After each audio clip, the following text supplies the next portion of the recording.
Nakuha ng Lakers mga kabasketball ang una sa dalawang sunod na laban sa Memphis Grizzlies sa pamamagitan ng 128-121 na panalo. Ang LA mga kabasketball jumped sa maagang 8-point lead.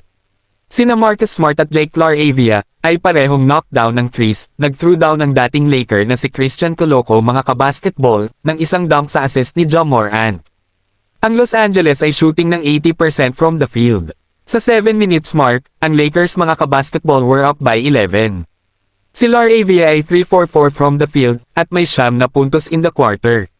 Pinahaba ng LA ang lead nito sa 13 hanggang sa pumasok ang bench ng Memphis para putulin ang deficit sa 7, ang 16-4 Grizzlies scoring run ang nagtabla sa laro.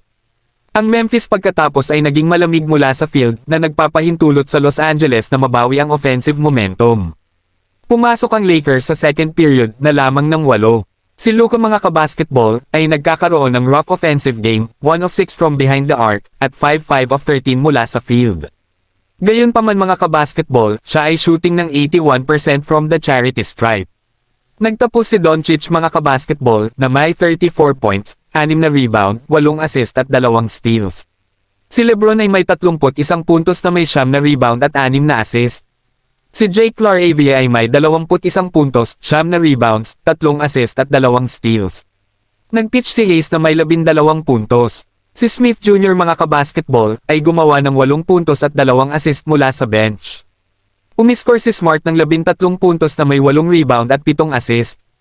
Sa kabilang balita mga kabasketball, matapos ang 131-94 na pagkatalo ng Golden State Warriors mga kabasketball sa Oklahoma City Thunder, nagbigay ng update si Steve Kerr sa status nina Stephen Curry, Jimmy Butler at Draymond Green.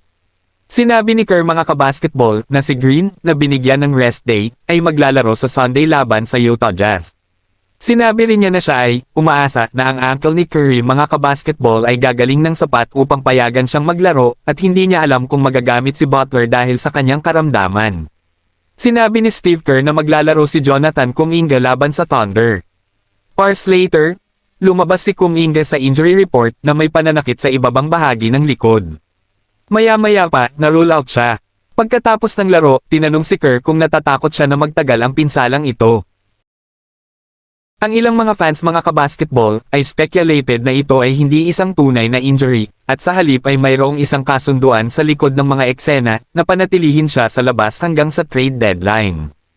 Totoo man iyon o hindi, mukhang naglaro na si Kuminga sa kanyang huling laro bilang isang Warrior. Ang Golden State mga kabasketball ay may 6 na laro hanggang sa January 16, ang unang araw na siya ay eligible na e-trade. Maliban sa isang injury, ang Warriors mga kabasketball ay hindi magiging short-handed sa Sabado sa alinman sa mga larong iyon. Ibig sabihin mga kabasketball, kahit healthy si Kuminga, hindi siya maglalaro. At sa totoo lang, wise move iyon. Ang huling bagay na kailangan ng Warriors ay ang makaranas siya ng long-term injury mga kabasketball, walang any trade value pag ganon.